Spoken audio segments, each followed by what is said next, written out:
All right, so one of the cool features of the Saber, because it's a multi-dimensional, multi-purpose training tool, is you can really figure out how to use it so many different ways to help you. So one of the ways that I like to use it is with my short game. So if I take the heavy end and just hang it straight down, put my putting grip on here, and just stroke my arms back and forth, I can really feel the weight of that Saber. And because it's square, I can really feel if I've got any kind of rotational twist at all.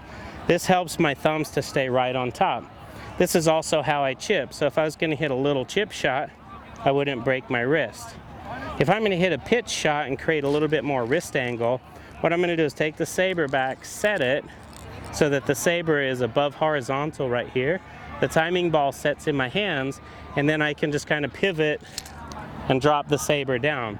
As I set my wrist and pivot back through, that timing ball will drop at the right spot.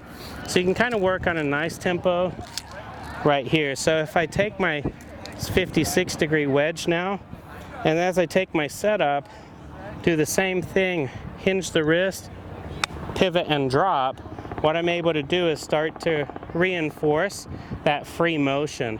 So set the wrist, pivot and drop. So that's how you get that nice little thump on the back of the ball and lots of backspin.